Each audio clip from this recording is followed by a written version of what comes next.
ลักอย่ากินปอลุ้นกลัวพุงเจ้ากัดอย่าตักพี่บ้าคนเมาผมลูกออกแล้วคันบ่ได้กา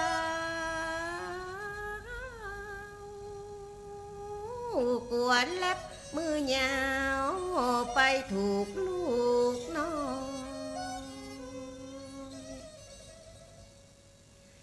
น้ำพริกน้ำแกงบ่เนมขี้ดอยกลัวลูกตั้งในหัวล้านชีวิตแม่มานเปรียบเหมือนกวานจ้างคิดแต่สิ่งอันดีงาม9 เดือนค่อยครบหมายกำหนดการลูกอยู่ในคัน9 เดือนเต้าอันแม่เตรียมข้าวของผ้าห้องบอกว่าผ้าอ้อมผืนงามกะติกยาหอมยาดมยามองยาวิกสบู่และแป้งเด็ดแค่ผู้เลยกะน้ำยารักษาแผลของเล่นน้องแแม่แน่ไว้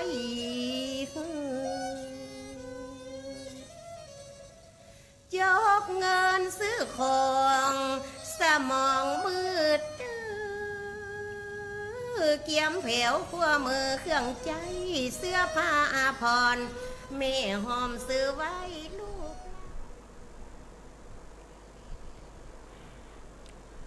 ขอถวายความเคารพแด่พระเถระครูบาอาจารย์พระเจ้าประสงค์เจ้าตนเจ้าองค์ขอเจริญพรกับศรัทธาสาธุชนผู้เข้ามาติดตามรับชมรับฟังรายการสารธรรมยามดึกตั้งสถานีวิทยุออนไลน์ของวัดสันทรายในช่วงเวลายามดึกกันอย่างนี้และก็ขอต้อนรับท่านผู้รับฟังตั้งสถานีวิทยุวัดไฟหินขึ้น 104.50 เมกะเฮิรตซ์ทุกท่านกันตัวที่เข้ามาติดตามรับฟังรายการสารธรรมยามดึกตั้งสถานีวิทยุออนไลน์ของวัดสันทรายวันนี้อาตมาภาพพระครูวรสุตตเขตเจ้าวาดวัดสันทรายตำบลสีดงเย็นอำเภอชัยประการจังหวัดเชียงใหม่ก็ทำหน้าที่นำเสนอสารธรรมนำฝากทุกท่านในยามดึกกันอย่างนี้ก็มาพบมาปะกันยามดึกของวันจันทร์ทุกวันจันทร์เนาะญาติโยมทุกท่านมาปะกันวันนี้ก็ปะกันในยามดึกของวันจันทร์ที่9 เดือนสิงหาคมพุทธศักราช2564วันนี้ก็ตรงกับเดือน11เหนือออก1ค่ำเนาะญาติโยมทุกท่านก็มาพบมาปะกันในยามดึกกันอย่างนี้เข้ามาแล้วก็เจอกันกดไลค์กดแชร์กันไปตัวเนอญาติโยมทุกท่านเนาะกดไลค์กดแชร์แล้วก็คอมเมนต์ทักทายอุจาสนทนากันเข้ามาตัวในยามดึกๆกันอย่างนี้มาอยู่เป็นคู่เป็นเกมกันศรัทธาญาติโยมทุกท่านนะเข้ามาแล้วก็เจอกันกดไลค์กดแชร์คอมเมนต์ทักทายอุจาสนทนากันเข้ามาได้อนุโมทนากับโยมอุเทนมาล่าเข้ามาติดตามรับชมรับฟังแล้วก็คอมเมนต์เข้ามาตัวกราบนมัสการข้าพระครูอนุโมทนาตัวอนุโมทนากับโยมปานรดาเข้ามาติดตามรับชมรับฟังในช่วงเวลานี้ตัวเข้ามาแล้วก็ช่วยกันกดไลค์กดแชร์คอมเมนต์ทักทายอุจาสนทนากันเข้ามาเนาะญาติโยมทุกท่านแล้วก็สำหรับท่านที่รับฟังทางการลิงก์สัญญาณไปที่สถานีวิทยุวัดไฟหินขึ้น 104.50 เมกะเฮิรตซ์ทุกท่านกันตัวก็รอถึงช่วงท้ายๆรายการเราก็จะเปิดสายน้ำใหม่โทรศัพท์เข้ามาอุจจาสนทนากันในยามดึกกันอย่างนี้ก็มาป้ากันวันจันทร์ที่9 สิงหาคมแล้วเนาะญาติโยมทุกท่านก็ครั้งแห่มบักกี้วันเนาะสำหรับเดือนของวันแม่ศรัทธาญาติโยมเนาะ12 สิงหาก็ใกล้เข้ามาแล้ววันแม่แห่งชาติเนาะญาติโยมทุกท่านก็ปีนี้ก็ดูเหมือนจะเงียบๆนะเพราะว่าโควิดมาแห้งเหลือเกินนะญาติโยมเนาะแต่จะใดก็ตามนะเดือนของวันแม่ก็เป็นเดือนที่เราทุกท่านก็นึกถึงแม่กันทุกๆคนแต่ที่จริงแล้ววันของแม่มีสำหรับลูกทุกวันเพิ่นบอกว่าจะได้ถึง วันที่12สิงหาเป็นวันแม่แล้ววันลูกจะได้บ่มีญาติโยมก็เพราะว่าวันของลูกนั้นสำหรับแม่เนี่ยมีทุกวันนะลูกนี่ฮักแม่ทุกแม่นี่ฮักลูกทุกวันนะฉะนั้นวันของลูกเนี่ยมีทุกวันในใจของแม่แต่ถามหัวใจของลูกว่าวันของแม่มีทุกวันหรือไม่หรือเฉพาะ12สิงหาเท่านั้นที่จริงแล้ววันของแม่วันที่ลูกจะนึกถึงคุณของแม่แล้วก็ทำคุณตอบแทนแม่นั้นมีได้ทุกวัน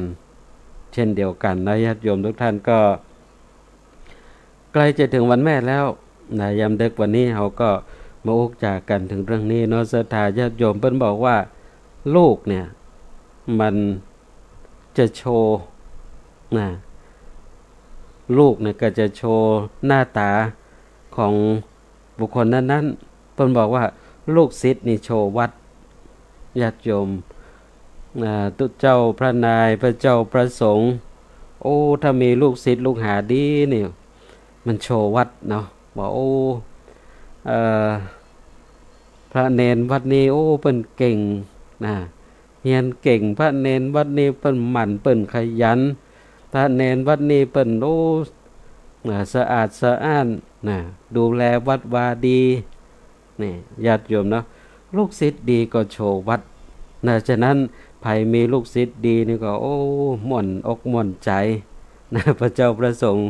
เจ้าอาวาสวัดวารามนี่โอ้มีลูกศิษย์ดีนี่ม่วนอกม่วนใจศรัทธาญาติโยมเนาะโอ้มันถึงโชว์นะโชว์เจ้าอาวาสเนาะ ถ้าลูกศิษย์ดีเนี่ยญาติโยมเนาะโอ้เจ้าอาวาสก็ภูมิอกภูมิใจ แล้วลูกสัตว์โชว์เจ้าของลูกสัตว์นี่ก็โชว์เจ้าของนะอย่าง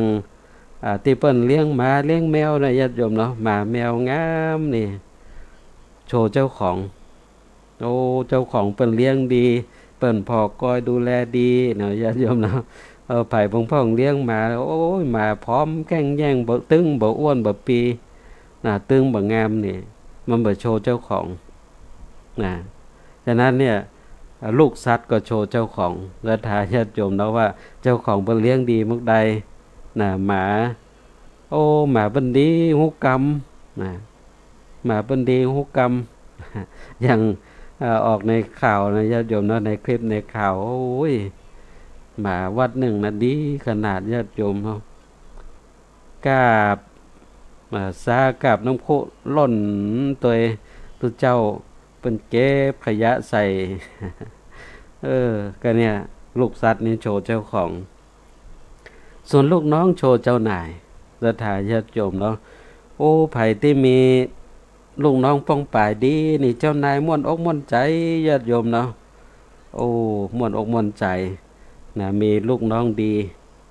มีลูกน้องดีก็เป็นผลงานออกมาก็ผลงานส่งให้เจ้านายมีหน้ามีตาไปตัวการงานทุกสิ่งทุกอย่างก็สำเร็จไปด้วยดีเนี่ยญาติโยมเนาะถ้าหากว่า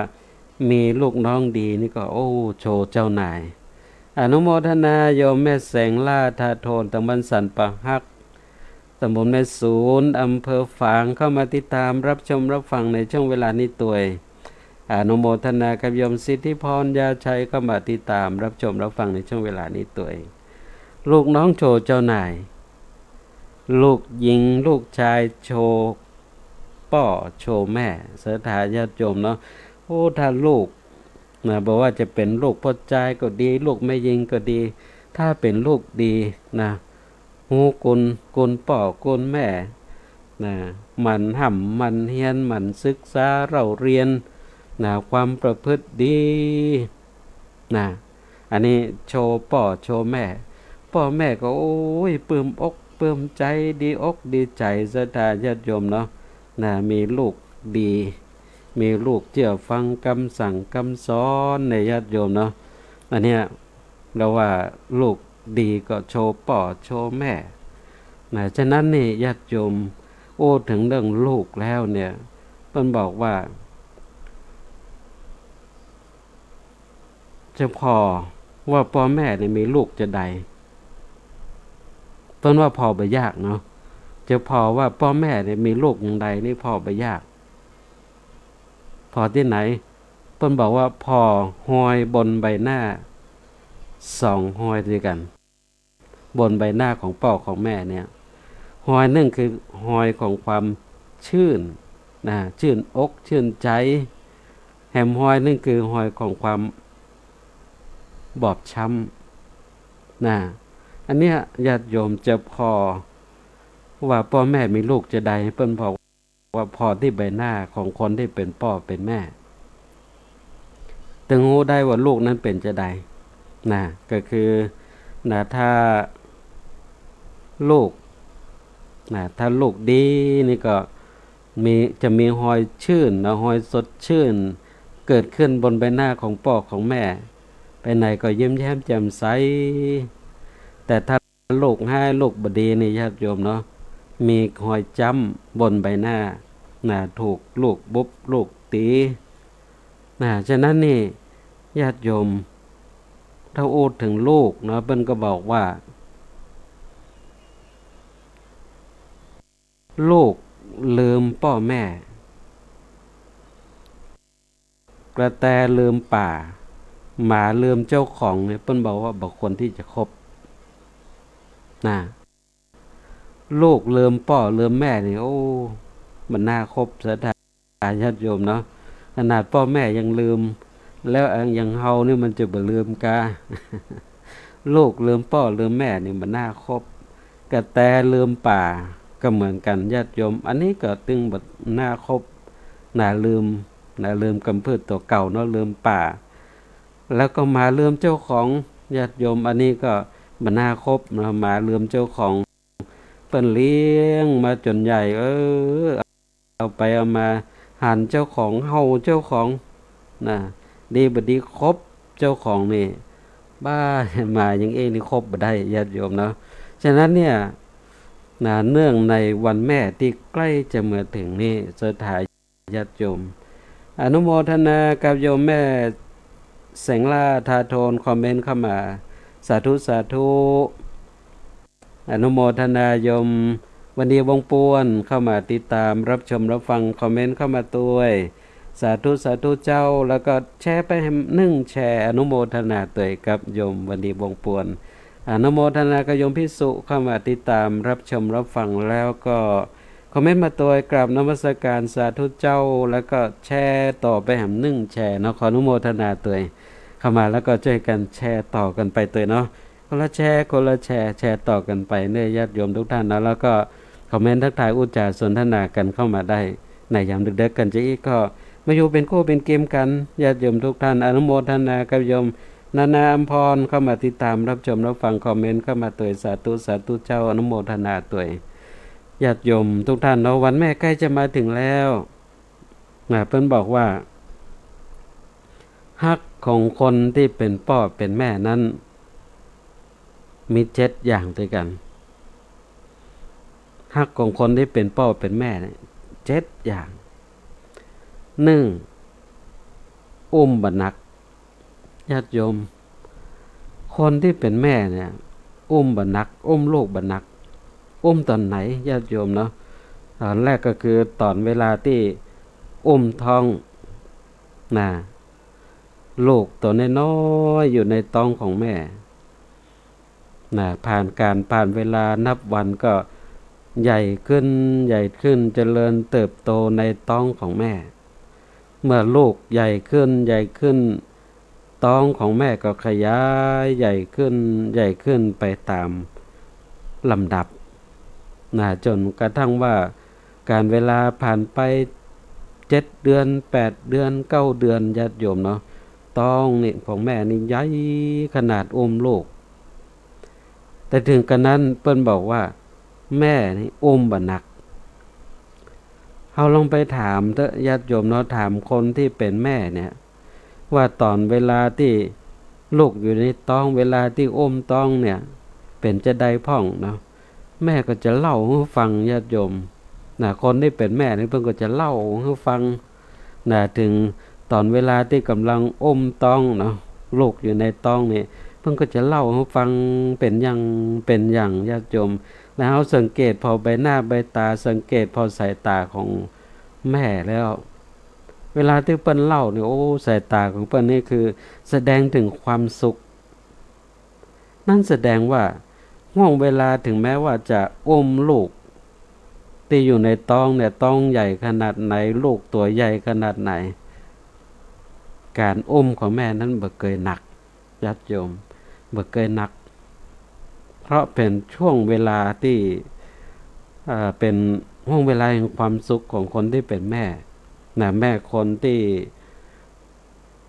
รู้สึกว่าลูกอยู่ในท้องของเขานะอุ้มมันหนักญาติโยมนะอุ้มมันหนักแม้กระทั่งลูกเกิดออกมาแล้วอุ้มก็ตึงมันหนักญาติโยมนะอุ้มไปที่ไหนแม่ก็อุ้มนะอุ้มถึงแม้ว่าจะเตียวได้แล้วก็ตามนะเวลาลูกบอกคืออมห้องคืออมก็ตึงอมหอบอมไปอย่าศรัทธาญาติโยมอมบันหนักด้วยความฮักของแม่ที่มีต่อลูกนะอันนี้คือประการแรกในความฮักของคนที่เป็นพ่อเป็นแม่นะญาติโยมเนาะนะอมตึงบันหนักนะอมตึงบันหนักสองเหนื่อยบ่พักศรัทธาญาติโยมคนที่เป็นพ่อเป็นแม่เนี่ยเหนื่อยตึงบ่พักเพราะอย่างศรัทธาญาติโยมเพราะเป้าประสงค์ของคนที่เป็นพ่อเป็นแม่นั้นทุกคนปรารถนาที่จะให้ลูกของตัวเก่ามีความสุขลูกเขาจะมีความสุขได้จะใดนะก็ต้องปนเปื้อด้วยสิ่งของทั้งหลายทั้งมวลแล้วก็นึกถึงไปตั้งหน้าตัวนะว่าโอ้เขาเกิดมานี่ฐานะบ่ได้ร่ำบ่ได้รวยอย่างนะแต่ก็เขาจะพยายามเบิ่งให้ลูกของเขานี่บ่ตกเหมือนกับเขานะจึงมุมานะเยอะการทำงานทำรุ่งห้ามค่ำนะหลังสู่ฟ้าหน้าสู่ดินอาบเหงื่อต่างน้ำทำไปเบื่อเหนื่อยศรัทธาญาติโยมเนาะถึงจะเหนื่อยจะได้ก็ตามปิ๊กมาหันหน้าลูกเราโอ้ความเหนื่อยท่านมันหดมันหายไปหมดนั่นคือความฮักของพ่อของแม่ที่มีต่อลูกจึงทำให้ถึงแม้จะเหนื่อยจะได้ก็บ่สามารถที่จะพักได้ทำงานอย่างนั้นศรัทธาญาติโยมเนาะเพื่อลูกของตัวเก่าแล้วก็ทำไปเรื่อยๆนะญาติโยมถึงแม้ว่าลูกจะใหญ่มากใดก็ตามมีครอบมีครัวแล้วก็ตามพ่อแม่ก็ยังทำงานเพื่อลูกอยู่เตรียมไว้ให้ลูกญาติโยมวันนี้มีโอกาสได้โอ้กับพ่อคนหนึ่งเนาะโอ้ถึงลูกเป็นเลี้ยงลูกจนมีครอบครัวแล้วล่ะญาติโยมเนาะจนมีครอบครัวแต่ก็เหมือนกับว่าเลี้ยงใบใหญ่สักเตื้อเมื่อใดก็มาเอาเงินกับพ่อเมื่อใดก็มาเอาเงินกับพ่อพ่อก็แยกการทำงานมาลูกขอก็ตึงฮื้อลูกขอก็ตึงฮื้อหมอกใดก็ฮื้อญาติโยมแม้จะใหญ่หมอกใดแล้วก็ตามอันเนี้ยญาติโยมคือความฮักของคนที่เป็นพ่อเป็นแม่ประการที่สองคือเหนื่อยบ่พักทำงานอยู่ตลอดเวลาถามว่าเพื่อไผเพื่อลูกของตัวเก่าแต่ก็อย่างที่กล่าวนั่นแหละญาติโยมเนาะซ้ำเตื้อมันก็น่าหันใจคนเป็นพ่อเป็นแม่เหมือนกันเนาะ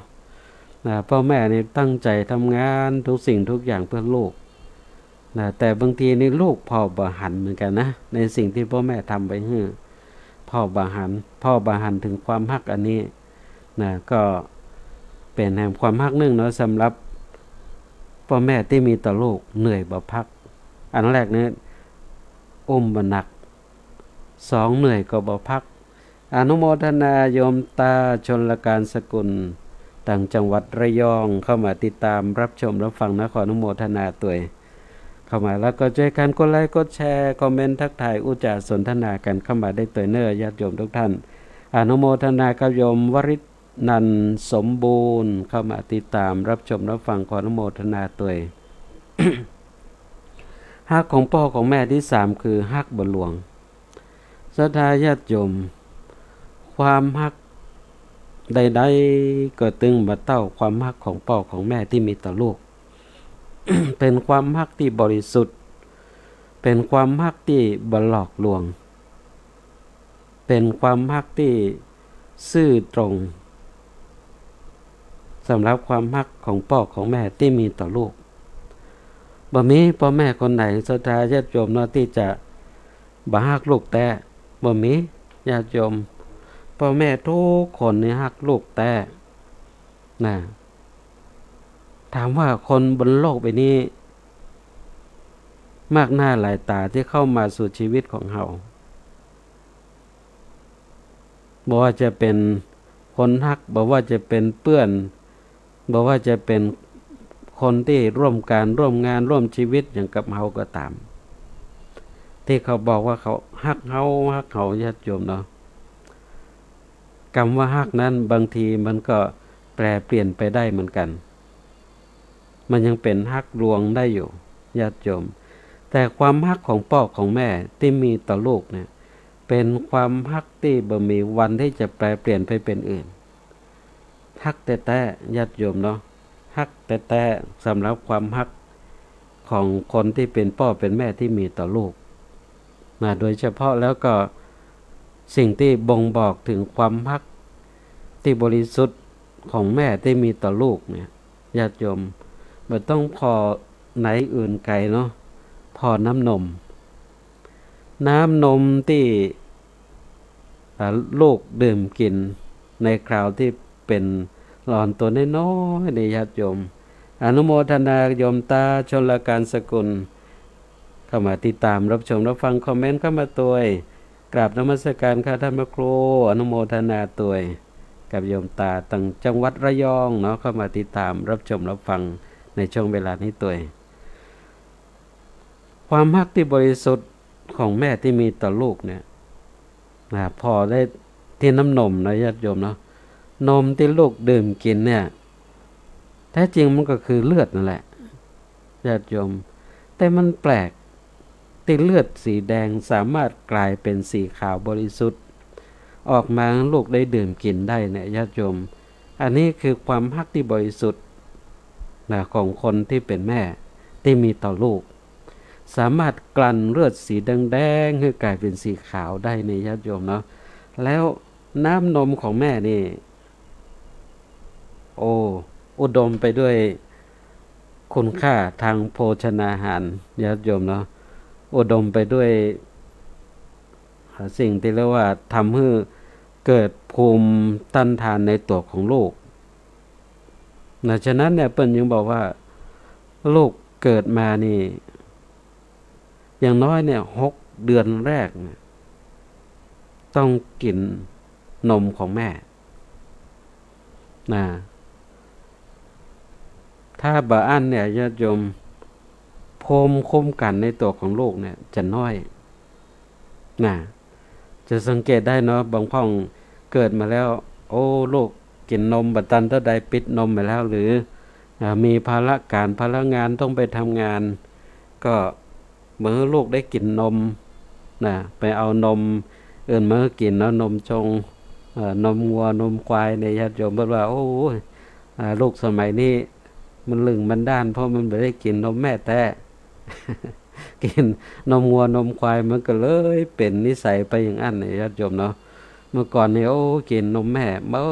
ลญาติโยมเนาะแล้วก็ละอ่อนเมื่อก่อนนี่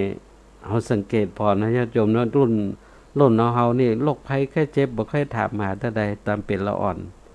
เพราะมันกินนมแม่ดื่มนมแม่เบิ้ลภูมิต้านทานในร่างกายมันหนักฉะนั้นเนี่ยสำหรับละอ่อนเกิดมาเนี่ยเพิ่นบอกว่า6 เดือน6 เดือนหรือเกินกว่านั้นถ้าหากว่าได้กินนมแม่แล้วจะสร้างภูมิต้านทานในร่างกายภูมิแพ้จะบ่มีอันนี้คือคุณสมบัติของน้ำนมของแม่ที่ เรียกว่ากลั่นกรองกลั่นเลือดสีแดงๆในร่างกายนั้นกลายเป็นสีขาวบริสุทธิ์ลูกได้ดื่มได้กินเนี่ยญาติโยมเนาะอันนี้คือสิ่งที่บ่งบอกถึงความฮักที่บรรลวงของคนที่เป็นแม่ที่มีต่อลูกฮักของแม่ที่มีต่อลูกมีตลอดนะมีตลอดแม้ลูกจะเติบยากาบานเติบใหญ่ไปจะใดก็ตามญาติโยมความฮักของแม่ที่มีต่อลูกมีตลอดเวลาเปิ้นจึงว่าในสายตาของคนที่เป็นพ่อเป็นแม่เนี่ยลูกจะเติบโตใหญ่อายุนักลูกใดก็ตามแม้มีครอบครัวแล้วในสายตาของคนที่เป็นพ่อเป็นแม่เนี่ยพอลูกก็ยังเป็นละอ่อนอยู่จ้ะนะญาติโยมนะเพราะมันความฮักที่บรรลวงนี่แหละทำให้พ่อแม่เนี่ยหันลูกเมื่อใดก็เหมือนลูกเป็นละอ่อนตัวน้อยๆเนี่ยเป็นห่วงเป็นใยนะคอยพ่อคอยดูแลคอยอบรมพร่ำสอนคอยย้ำคอยเตือนอยู่ตลอดเวลานะจนกระทั่งว่าบางพ่องลูกบางพ่องนี่บ่เข้าใจเนาะญาติโยมเนาะตั้งแต่ก็เอะอะด่าพ่อด่าแม่ว่าโอ้บ่ต้องมาสอนใหญ่แล้วนี่ญาติโยมเนาะโอ้ไปแล้วก็บ่ได้นึกถึงหัวอกหัวใจของคนเป็นพ่อเป็นแม่เนาะเป็นห่วงเฮานะแต่เฮานี่ก็เอะอะด่าเปิ้นไปอย่างนั้นนะที่จริงแล้วก็ดันให้กล่าวคือฮักที่มันบรรลวงจะได้ลูกก็คือตัวอ่อนตัวน้อยๆในสายตาของพ่อของแม่นะฉะนั้นทุกเวลาที่พ่อแม่ได้พร่ำได้สอนได้ตักได้เตือนเอานั้นพยายามเงี่ยงหูฟังจะเป็นประโยชน์กับชีวิตของเราอย่างยิ่งอนุโมทนากับโยมสวัยดาวสวัยวิทยาคุณเข้ามาติดตามรับชมรับฟังในช่วงเวลานี้ตัวอนุโมทนากับโยมวุฒิปุถุชนเข้ามาติดตามรับชมรับฟังในช่วงเวลานี้ตัวเข้ามาแล้วก็ช่วยกันกดไลค์กดแชร์คอมเมนต์ทักทายอุจจาสนทนากันเข้ามาได้เน้อญาติโยมทุกท่านเข้ามาแล้วก็ช่วยกันกดไลค์กดแชร์กันไปตัวอันนี้คือความฮักที่บรรลวงของคนที่เป็นพ่อเป็นแม่นะในโลกนี้มี2 คนเนี่ยที่ฮักเฮาแต่ฮักเฮาที่สุดในญาติโยมนะจะไปนึกไปอื่นไกลว่าบ่มีภัยฮักเฮาแท้ที่จริงแล้วพ่อแม่นี่แหละคือคนที่ฮักเฮาที่สุดบนโลกใบนี้ฉะนั้นเนี่ยเปิ้นจึงเปรียบไว้เนาะญาติโยมเนาะเปิ้นจึงเปรียบไว้ว่าถ้าลูกเนี่ยขาดพ่อเหมือนถ่อหักเปิ้นเปรียบพ่อเหมือนกับถ่อคือไม่ถ่อไม่พายเนี่ยแหละเวลาเฮาลงเรือไปในน้ำนะญาติโยมเนาะเปรียบพ่อเหมือนกับไม่พายไม่ถ่อที่ใจบังคับเรือคือไปตามทิศทางต่างๆถ้าขาดพ่อเนี่ยเหมือนถ่อหักคือถ้าบ่มีพ่อแล้วแม่พ่อล้มหายตายจากไปแล้วเนี่ยลูกเต้าเหล่าล้านก็ยังอยู่กันเป็นกลมเป็นก้อนบนเรือไปนั่นคืออยู่ในบ้านหลังนั้นในครอบครัวนั้นยังอยู่กันเป็นกลมเป็นก้อนดีเพราะยังมีเรือมีแพให้อยู่แต่ถ้าขาดแม่เพิ่นบอกว่าเหมือนกับแพแตกนั่นก็หมายถึงเวลาที่บ่มีแม่แล้วเนี่ยญาติโยมแต่ละคนนี่แตกกันไปคนละทิศคนละทางบ่มียังที่จะมาเกาะกลุ่มรุมราจิตใจไว้ได้ฉะนั้นอันนี้คือสิ่งที่เรียกว่าฮักบรรลวงฮักของพ่อของแม่ที่4นั่นคือห่วงบ่เลิกญาติโยมความห่วงหาอาทรของคนที่เป็นพ่อเป็นแม่ที่มีต่อลูกนั้นบ่มีอย่างที่จะมาทำให้มันเลือนหายไปได้เป็นห่วงแต่เป็นห่วงลูกนี่บ่มีวันเสื่อมวันคลายในใจของคนที่เป็นพ่อเป็นแม่ห่วงลูกบ่มีเลิกบ่มีลาศรัทธาญาติโยมแม่ ล้มหายตายจากไปแล้ว ความห่วงหาอาทรของคนที่เป็นพ่อเป็นแม่ต่อลูกก็ยังมียังเฝ้าคอยพอคอยดูแลอยู่คอยปกปักรักษาลูกอยู่ตลอดเวลาฉะนั้นเนี่ยญาติโยมคนที่เป็นพ่อเป็นแม่เนี่ยมีความรักในประการที่สี่ก็คือห่วงบ่เลิกเพิ่นจะเป็นห่วงเฮาตลอดเวลาอย่างที่ว่าไปในข้อเมื่อตะกี้นะญาติโยมว่าคนที่เป็นพ่อเป็นแม่เนี่ยลูกในสายตาของพ่อของแม่นั้นเป็นละอ่อนอยู่ตลอดเวลาฉะนั้นเมื่อเปิ้นหันว่าเฮาเป็นละอ่อนอยู่ตลอดเวลาเนี่ยเปิ้นจึงห่วงเฮาตลอดเวลาบ่เลิกถึงแม้เฮาจะใหญ่แล้วนะญาติโยมเนาะมีตำแหน่งแห่งหนบางพ่องนี่เป็นครูบาอาจารย์ลูกศิษย์ลูกหาเต็มบ้านเต็มเมืองบางพ่องเป็นข้าราชการใหญ่โตเป็นอยู่ในตำแหน่งนั้นตำแหน่งนี้ญาติโยมแต่ในสายตาของคนที่เป็นพ่อเป็นแม่ก็ยังหันลูกตัวเก่าเป็นละอ่อนยังห่วงอยู่จะคอยตักคอยเตือนคอยบอกคอยกล่าวอยู่ตลอดเวลาด้วยความเป็นห่วงญาติโยมเนาะด้วยความเป็นห่วงอันเนี้ยเปิ้นจึงกล่าวว่าความห่วงลูกของตัวเก่าเป็นห่วงลูกตัวเก่านี่มันตึงบ่มีวันเลิกวันลาสำหรับหัวอกหัวใจของคนที่เป็นพ่อเป็นแม่ความรักต่อลูกของตัวเก่าญาติโยมยิ่งในช่วงเวลานี้เนาะช่วงเวลาของโควิดเนี่ยญาติโยมบางพ่องเนี่ยลูกไปแยกกันทำงานอยู่ต่างห้องต้องเมืองถึงเวลาโควิดอย่างนี้โอ้จะปิกก็ปิกบ่ได้ญาติโยมจะปิกก็ปิกบ่ได้เป็นห่วงพ่อแม่อยู่บ้านให้เป็นห่วงลูกกินข้าวบ่ลำนอนบ่หลับเป็นห่วงลูกกลัวลูกจะไปติดโควิดกลัวลูกจะแม่บ่ติดโควิด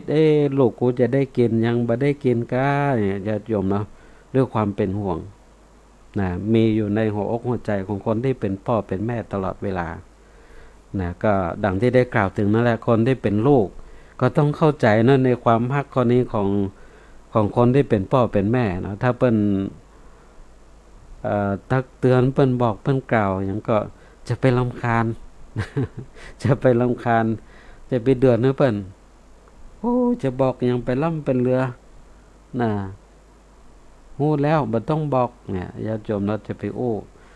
อินดูหัวอกหัวใจของเปิ้นด้วยความเป็นห่วงก็อย่างเนี้ยเวลาที่บ่มีเปิ้นให้แล้วเนี่ยญาติโยมเนาะบ่มีพ่อบ่มีแม่ให้แล้วเนี่ยไผจะคอยมาทักมาเตือนมาบอกมากล่าวเฮาอย่างนี้บ่มีแล้วถึงเวลานั้นน่ะเฮาจะถึงเปิ้นเนาะโอ้ถ้าเป็นยามเปิ้นยังอยู่นี่เปิ้นก็จะคอยบอกคอยกล่าวคอยทักคอยเตือนเฮานี่อย่างเนี้ยญาติโยมเนาะคือความรักของคนที่เป็นพ่อเป็นแม่เนี่ยจะมีความรักอย่างเนี้ยเนาะคือห่วงบ่เลิกความรักของพ่อของแม่ข้อที่5นั่นคือเบิกบ่คิดศรัทธาญาติโยมคนที่เป็นพ่อเป็นแม่เนี่ยเปิ้นฮ้องว่าเป็นธนาคารของลูกเป็นตู้ ATM ของลูกธนาคารเนี่ยยังมีเวลาพักนะญาติโยมนะยังมีเวลาพักเมื่อค่ำเมื่อคืนมันก็พักกันแล้วธนาคารเนี่ยแต่สำหรับลูกแล้วพ่อแม่เป็นธนาคารที่บ่มีวันหยุดบ่มีเวลาพักบ่มีเวลาปิดลูกต้องการอยากจะได้เงินเมื่อใดเวลาใดกดเอาได้ตลอดเวลาญาติโยมกดเอาได้ตลอดเวลาถึงแม้บ่มีพ่อแม่ก็บอกว่ามีไปเสาะไปหามือจนได้นะญาติโยมเนาะ อย่างเพิ่นว่าแล้วลูกเรียนหนังสืออยู่เชียงใหม่ อยู่กรุงเทพก็ตามญาติโยมนะพ่อแม่นี่ตึงเก่งแล้วนะถ้าหันได้ยินเสียงโทรศัพท์มาพอเป็นเบอร์ของลูกนี่ตึงคิดในใจละบัดลังจะโทรมาขอสตางค์นำละก้าเดี๋ยวโทรมาแล้วญาติโยมเนาะมีแล้วเนาะสตางค์มันมีแล้วนะจะได้จ่ายค่าหอทำแล้วนะจะได้ซื้อชุดนักศึกษาทำแล้วนะจะได้ซื้ออุปกรณ์การเรียนทำแล้วเนี่ยนะญาติโยมนะจำเป็นไปเสาะไปหามาฮื้อนะโอ้กับคนได้เป็นพ่อคนหนึ่งเหมือนกันญาติโยมเนาะก็โอ้ฟังท่านสำหรับลูกนะเวลาใดเฮาก็จำเป็นต้องเสาะให้เขาบ่มีก็ต้องบอกว่ามีนะทำเตือนมันโทรมาโอ้บ่มีสตางค์บ่มีแล้วเนาะพ่อนะในเวลานั้นน่ะในกระเป๋ายังบ่มีสตางค์เด้อญาติโยมเพิ่นก็บอกว่าจำเป็นต้องบอกว่าโอ้มันเป็นหยังเดี๋ยวพ่อจะโอนไปให้เด้อญาติโยมเนาะ พอปิดโทรศัพท์ปุ๊บก็ต้องกึดหาเส้นต่างไว้เอาไปเอาสตางค์ที่ไหนไปเสาะไปยืมเปิ้นโอนไปให้กับลูกนะแล้วว่าพ่อนี่ฮื้อไปพ่อแม่นี่ฮื้อไปได้ตลอดเวลาแล้วก็บ่คิดที่จะเบิกคืนตัวญาติโยมเนาะมีนะที่จะคิดเบิกคืนนี่สำหรับใจพ่อใจแม่ตึงฮื้อกับลูกไปแล้วฮื้อได้ตลอดเวลานะฮื้อได้ตลอดเวลาแต่คนที่เป็นลูกเนี่ยพร้อมที่จะคืนให้กับพ่อกับแม่หรือยังนะอันเนี้ยต้องคิดตัวต้องคิดตัวของพ่องโอ้เรื่องการทำงานนะได้เงินได้ทองมาแล้วยังบ่กุมใจกุมใจ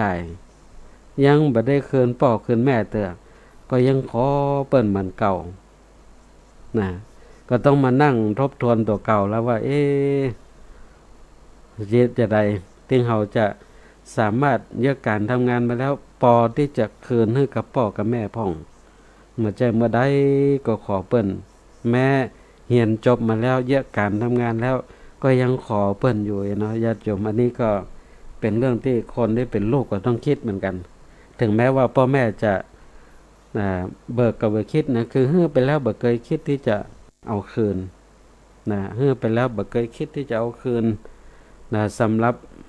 หัวใจของคนที่เป็นพ่อเป็นแม่พร้อมที่จะฮื้อลูกได้ตลอดเวลานะพร้อมที่จะฮื้อกับลูกได้ตลอดเวลาอันนี้คือสิ่งที่เรียกว่าฮักของพ่อของแม่ในประการที่5ที่มีต่อลูกนะเบิกบักคิดเป็นธนาคารที่พร้อมที่จะฮึกเบิกได้ตลอดเวลาตึงเมื่อวันเมื่อคืนเป็นตู้ ATM ที่ลูกกดได้ตลอดเวลาใดก็สามารถกดได้ตลอดแล้วก็บ่คิดดอกเบี้ยอย่างซักอย่างบ่คิดที่จะเอาคืนอย่างซักอย่างฮื้อก็คือฮู้ฮื้อก็ฮื้อไปบ่คิดบ่หวังว่าลูกจะเอามาคืนอันนี้คือความฮักของคนที่เป็นพ่อเป็นแม่ในประการที่5ประการที่6ประการที่6สำหรับความฮักของพ่อของแม่ที่มีต่อลูกพิษก็บ่แค้นศรัทธาญาติโยมเนาะพอเวลาแล้วตอนนี้ได้เวลาเปิดสายหน้าไมค์แล้วเนอะญาติโยมที่รับฟังอยู่ตั้งสถานีวิทยุวัดไฟหินขึ้น 104.50 เมกะเฮิรตซ์ที่รับฟังกันอยู่ในยามดึกของวันนี้ถ้าหากว่าจะโทรศัพท์เข้ามาก็อุจจาสนทนากันเป็นกำลังอกกำลังใจกันก็โทรเข้ามาได้เนาะ0898523498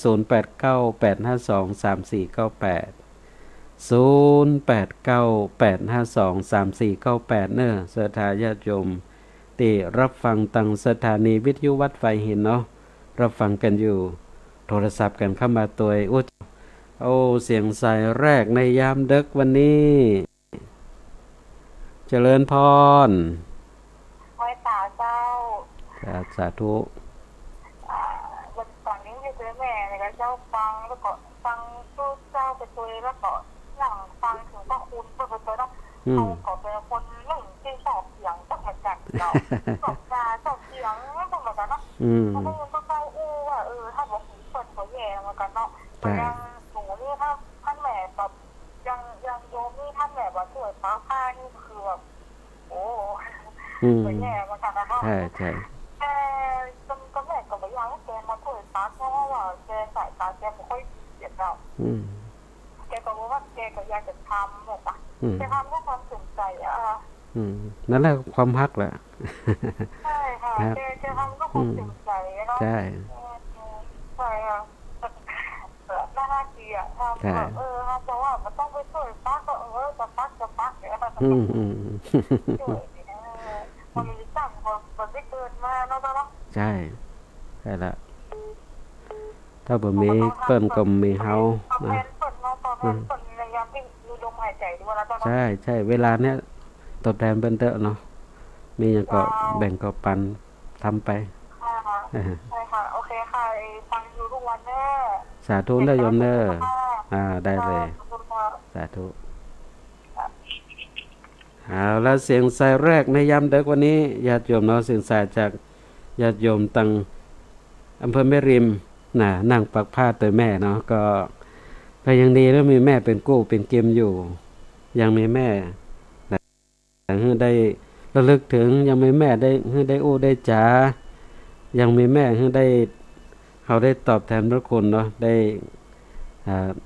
ทำอาหารได้เข้าได้น้ำเมื่ออยู่เนาะญาติโยมนี่ก็ถือว่ายังเป็นโอกาสดีของเขาเนาะต่างกับบางคนที่บ่มีพ่อมีแม่แล้วคิดถึงจะได้ฮักจะได้ก่อมุงอันนะญาติโยมเนาะฉะนั้นเมื่อเปิ้นอยู่ใกล้ๆเฮาอยู่ข้างๆเฮาก็จะไปลืมเปิ้นเนาะก็อยู่ด้วยกันเป็นคู่เป็นเกมกันให้กำลังใจกันก็ต้องขออนุโมทนาแล้วก็เสียงสายเมื่อกี้นะซ้อนกันโทรเข้ามาใหม่เนอะ0219เนาะใต้0219รับฟังอยู่ตอนนี้จะโทรเข้ามาก็เชิญได้เนอะ089 8523498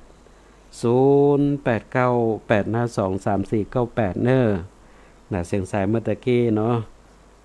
เสียงสายทับซ้อนกันเมื่อกี้โทรเข้ามาใหม่ได้เนอะโทรเข้ามาใหม่ได้ท่านใดรับฟังกันอยู่ในยามดึกวันนี้ตั้งสถานีวิทยุวัดไฟเห็นก็โทรเข้ามาได้เนาะโทรเข้ามาเป็นคู่เป็นเกมการอุจาสนทนากันในยามดึกของวันนี้สำหรับความฮักของพ่อของแม่ในข้อที่6คือพิษบักแค้นในความฮักของพ่อของแม่นะญาติโยมเนาะมีที่จะมาเครียดมาแค้นลูกนี่มีญาติโยมเอาละเสียงสายที่2ในยามดึกวันนี้โทรเข้ามาแล้วเจริญพรสาธุยกแม่ฟังอยู่เนอ ฟังจากตังใด วัดไหนเจ้า โอ้ตังวัดไฟหินเนาะ เจ้าจะแม่จะเปิดวิทยุไว้บนหัวนอนนี่ โอ้ดีละ ทางประจำเนอ โอ้สาธุตัวเอง กำลังใจนะเจ้า ได้เลย สาธุ สาธุอนุโมทนาแม่เนอ เจ้า เอาละเสียงสายที่2เสียงสายจากโยมแม่ปูนตังแถววัดไฟหินเนาะก็โทรศัพท์เข้ามาเสียงสายเมื่อกี้ทับซ้อนกันตาย4975ตาย4975เนาะโทรเข้ามาใหม่ได้เนอโทรเข้ามาใหม่ได้เสียงสายเมื่อกี้ซ้อนกันเนาะโทรเข้ามาใหม่ได้เนอสำหรับท่านที่รับฟังกันอยู่เข้ามาแล้ว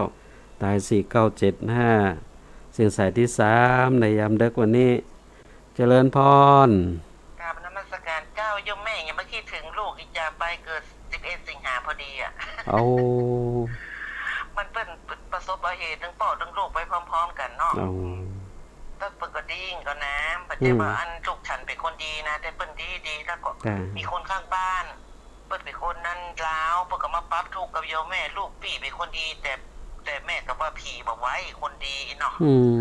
ลูกเปิดประตูใจเพิ่นมาปรับทุกข์กับแม่ให้ด้วยเข้าบ่ฮอดรถบ่ฮอดจะไปเข้าไฟแนนซ์เนาะเพิ่นว่านะ แล้วว่าให้กับเป็นโดยจะมาเตอตัวยังลูกตัวยังมีชีวิตอยู่เนาะผู้ใหญ่เนาะแล้วหัง โยมแม่มันบ่มีอันแล้วไอ้หน่อยยังได้ก็อดเอาเวลาเปิ้นย่าอย่างมากโดยจะไปเดือดไปจมเข้าใจเย็นๆก้อยอู้ก้อยจ๋าลูกพี่เป็นคนดีลูกก็ว่าโยมแม่อีนะไม่นึกถึงนะวันเนี่ยเดือนสิงหาเดือนเกิดเปิ้นแม่ถึงไปวัดกุศิลไปอุทิศส่วนกุศลไปให้เปิ้นนะแต่มันก็คนกรรมคนละอย่างอ่ะญาติพี่น้องแม่มี7 คนเหลือ2 คนมาเดียวแม่เมื่อตายไป5 คนแม่เป็นคนทัดล่าคนที่6ตายไปหมดแม่เขาทำมาเนี่ยกะเป็นที่จ้างอ่ะเป็นFCนะเจ้าการนมัสการนะเจ้าแม่ถึงฟังกูจันถึงมาลืมท่านนะได้เลยสาธุ เจ้า เจ้าแล้วเสียงสายที่3ในยามดึกวันนี้เนาะจาก FC แฟนพันธุ์แท้ตังสนใจหลวงโทรศัพท์เข้ามาอุจาสนทนากันในยามดึกของวันนี้ต้องขออนุโมทนาตัวก็วันแม่เดือนวันแม่แต่ว่าเป็นเดือนที่ลูกจากไปเนาะก็เป็นแห่งหนึ่งสำหรับเพิ่นก็ว่าเป็นทุกข์ของแม่ทุกข์ของแม่ทุกข์บ่มีลูกทุกข์มีลูกบ่ดี ลมหายตายจากไปอันนี้คือทุกข์ของคนที่เป็นแม่เนาะก็เป็นโอกาสเวลาที่ก็เอามาอุมาจากันในเดือนวันแม่เนาะใกล้จะถึงวันแม่แล้วสำหรับข้อที่6คือพิษบักแค้นสำหรับในหัวอกหัวใจของคนเป็นพ่อเป็นแม่เนาะตึงถือโทษโคตรลูกก็ยังลูกจะเยอะจะได้ในหัวอกหัวใจของคนเป็นแม่ก็ยังฮักลูกเหมือนเก่ายังอภัยให้ได้ตลอดเวลาสำหรับคนที่เป็นพ่อเป็นแม่ตึงฮักลูกเนาะถึงเป็นอย่างนี้นะบ่มีที่จะถือโทษโคตรลูกก็ยังในห่วงหัวใจนั้นยังฮักลูกอยู่ตลอดเวลาตัดลูกบ่ขาดตัดลูกบ่ขาดสำหรับความฮักของพ่อของแม่โดยเฉพาะแม่เนี่ยเพิ่นเปรียบเอาไว้เนาะญาติโยมเพิ่นว่า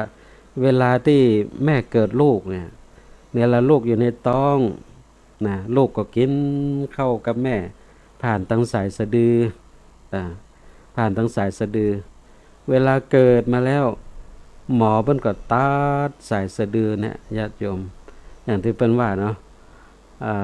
คุณป้อ21คุณแม่12เนี่ยญาติโยมเนาะก็รวมกันแล้วก็เป็น33แต่จะได้อวัยวะในร่างกายของเฮาที่หลอมรวมความเป็นพ่อเป็นแม่อยู่ในตัวของเฮาเปิ้นถึงว่ามีอวัยวะครบ32ยังบ่เป็น33ก็เพราะว่ามันถูกตัดไป1นี่แหละญาติโยมก็คือสายสะดือเวลาเกิดมาแล้วมันก็จะตัดสายสะดือออกนะหมอเพิ่นจะตัดสายสะดือออกหมอที่ทำคลอดเนี่ยเพิ่นบอกว่ามีดกรรไกรมีดยับติดตัดสายสะดือเนี่ยเป็นของที่คมที่สุดญาติโยมคมที่สุดแต่เวลาตัดสายสะดือแล้วโอ้ยกว่ามันจะปุดจะขาดได้ญาติโยมใช้เวลาเมินซึ่งเป็นเปรียบเทียบก็คือสายสะดือเนี่ยมันเป็นสายใยของความฮักระหว่างแม่กับลูกที่ผูกพันกันฉะนั้นเนี่ยเวลาตัดขาดมันตึงตัดยากเพราะความฮักของแม่ที่มีต่อลูกนี้มันบ่มีอย่างที่จะมาตัด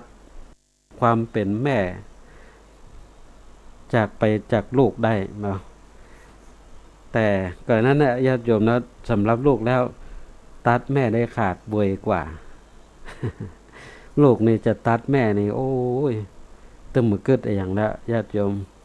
แต่สำหรับคนเป็นแม่นี่ตึงบ่ได้จะตัดลูกนี่ตัดตึงบ่ได้เพราะว่าสายใยของความผูกพันแน่นเหนียวด้วยความฮักนั้นมันแน่นหนาเกินกว่าที่จะ มีจะมีอย่างบนโลกใบนี้มาตัดขาดได้ฉะนั้นคนที่เป็นพ่อเป็นแม่นั้นจึงบ่ถือโทษโกรธลูกในใจของพ่อของแม่ให้อภัยลูกได้ตลอดเวลาให้อภัยลูกได้ตลอดเวลาลูกจะชั่วช้าเร็วซามจะได้ก็ตามญาติโยมในสายตาของคนที่เป็นพ่อเป็นแม่ก็หันลูกคนตัวเก่าว่าเป็นคนดีอยู่ตลอดเวลาอันนี้คือความฮักในประการที่6ในความฮักของพ่อของแม่ที่มีต่อลูกพิษก็บ่แค้นพร้อมที่จะให้อภัยได้เสมอนี่คือความฮักของพ่อของแม่ในข้อที่6ความฮักของพ่อของแม่ในข้อสุดท้ายตายแต้นเฮาได้ศรัทธาญาติโยมจะมีภัยบนโลกใบนี้ที่พร้อมที่จะตายแต้นเราได้ลองคิดพอดีๆเนาะญาติโยมเนาะลองคิดพอดีจะมีภัยบนโลกใบนี้ที่พร้อมจะตายแต้นเราได้สำหรับท่านที่รับฟังทางสถานีวิทยุวัดไฟหินถ้าจะโทรศัพท์เข้ามาอุจจาสนทนากันในยามดึกวันนี้ก็โทรมาได้เนอะ0898523498 0898523498เนอะถ้าจะโทรเข้ามาก็เชิญได้เนาะก็ยังได้สักสายนึงเนาะในยามดึกวันนี้ฉะนั้นความฮักของพ่อของแม่ที่มีต่อลูกในข้อที่7ตายแทนเราได้ศรัทธาญาติโยมหลวงพ่อพระพยอมเนาะหลวงพ่อพยอมนี่ก็มันเปรียบเทียบเอาไว้เป็นว่าความฮักเนี่ยในความฮักในความเป็นชายหนุ่มหญิงสาวที่ฮักกันแต่ก่อหรือว่าฮักตัวเก่าเพิ่นบอกว่าลองพิสูจน์ลองพิสูจน์พอก็คือเอาถ่านไฟเนี่ยเฮานอนญาติโยมเนาะเอาใส่มือระหว่างปัจจัยไม่ยิงที่บอกว่าฮักกันเนี่ยลองเอาใส่แล้วใส่มือของทั้งคู่เพราะว่าเขาจะปัดของไผก่อนในความเป็นจริงก็คือแต่ละคนก็ปัดออกของตัวเก่าออกก่อนญาติโยมเนาะเพราะว่าเอาต่างคนต่างก็ฮักตัวเก่าแต่ลองเอาถ่านไฟใส่มือของแม่แล้วก็ใส่มือของลูกเพราะว่าไผจะปัดของไผญาติโยมแม่นี่จะปัดของลูกออกก่อนของตัวเก่าฮ้อนมกใดก็กำไว้ได้อันนี้คือสิ่งที่เรียกว่าฮักของพ่อของแม่ที่มีต่อลูกสามารถตายแทนเราได้อันนี้คือคนที่ฮักเขาแต่ญาติโยมเนาะพ่อแม่เนี่ยตึงมีภัยทำแล้วบนโลกใบนี้ที่จะเยอะจะอีได้ญาติโยมพร้อมที่จะตายแทนเราได้บางพ่องก็ยังเถียงว่าบัดแต่ก้าญาติโยมเนาะ บางพ่องก็จะนึกเถียงว่าบัดแต่ก้ามันต้องพอไปไกลนะญาติโยมเนาะพอในเวลาที่แม่อุ้มต้องเขาอยู่ในต้องญาติโยมเวลาจะเกิดเนี่ยเวลาจะเกิดลูกเนี่ยเพิ่นบอกว่าชีวิตของแม่เนี่ย50-50จะเป็นเกิ่งตายเกิ่งญาติโยมเนาะแต่คนที่เป็นแม่เนี่ยพร้อมที่จะเอาชีวิตของตัวเก่าเพื่อแลกกับชีวิตของลูกอันนี้คือสิ่งที่เรียกว่าเปิ้นสามารถที่จะตายแทนเราได้ญาติโยมเวลาที่จะเกิดลูกเนี่ยโอ้ยมันสุดแสนจะทรมานเจ็บปวดขนาดไหนเนาะญาติโยมมันบอกว่าในร่างกายของคนเฮาเนี่ยสามารถทนต่อความเจ็บปวดเป็นหน่วยนับความเจ็บปวดในร่างกายเป็นห้องวัดเดียวหมอเนี่ยเพิ่นบอกว่าโดยธรรมชาติแล้วคนเฮาเนี่ยสามารถ ทนต่อความเจ็บปวดได้45 เดี่ยว45 เดี่ยวญาติโยมเป็นระดับของความที่จะสามารถทนทานต่อความเจ็บปวดในร่างกายได้แต่เวลาที่แม่เกิดลูกเนี่ยมันไปในระดับเพราะว่า75 เดี่ยว75 เดี่ยวนี่คือโอ้มันเจ็บปวดขนาดไหนญาติโยมเพิ่นเปรียบเทียบเหมือนกับว่ากระดูกในร่างกายของเฮาเนี่ยแตกเป็นท่อนเป็นท่อนเลยแตกเป็นเสียงเจ็บปวดขนาดนั้นมันเกินอัตราของการที่จะทนทานต่อความเจ็บปวดของมนุษย์ธรรมดาที่สามารถทนได้แค่45 เดี่ยวแต่สำหรับมนุษย์แม่ที่มีความฮักลูกเนี่ยสามารถทนทานต่อความเจ็บปวดถึง75 เดี่ยวได้เนี่ยญาติโยมเนาะโอ้ดีสุดยอดแต่ตายแทนเขาได้คนที่ชื่อว่าแม่แล้วก็คนที่ชื่อว่าพ่อตัวเองตายแทนเขาได้นี่คือคนที่ฮักเขาที่สุดในโลก2 คนเนี้ยญาติโยมเนาะ2 คนเนี้ยฉะนั้นนี่บางพ่องโอ้ญาติโยมอกหักคนหนุ่มคนสาวอกหักบ่ถามพ่อถามแม่สักกำว่าเปิ้นจะรู้สึกอย่างไรทำร้ายตัวเก่าฆ่าตัวเก่าตายเนี่ยญาติโยมเนาะบ่ได้ถามพ่อถามแม่ถามใจเปิ้นสักหน่อยว่าเปิ้นจะคิดจะใดเพียงแค่ได้วัยหนุ่มวัยสาวเนาะแฟนบ่ฮักเท่านั้นน่ะอกหักก็ฆ่าตัวเก่าแต่ลืมนึกถึงใจพ่อใจแม่เพิ่นจะรู้สึกอย่างไรอันนี้คือสิ่งที่บางทีนะคนที่เป็นลูกเวลาใจเยอะอย่างเราต้องกึดย้อนกลับตัวนะว่าในความเป็นจริงแล้วคนที่ฮื้อชีวิตเฮาคือพ่อกับแม่เนี่ยเปิ้นจะกึดจะได้กับเฮาบางทีเฮาบ่ได้นึกถึงเนาะไปนึกถึงตั้งนอกตั้งป้างเนี่ยบ่นึกถึงคนที่อยู่ใกล้ตัวของเฮาฉะนั้นวันนี้ติโอจากกันว่าได้เรื่องของวันแม่ว่าได้เรื่องของความฮักของคนที่เป็นพ่อเป็นแม่ก็คงจะเป็นเสียงสะท้อนหนึ่งเนาะจากไปถึงคนที่เป็นลูกก็นำเอาไปคบคิดพิจารณานึกถึง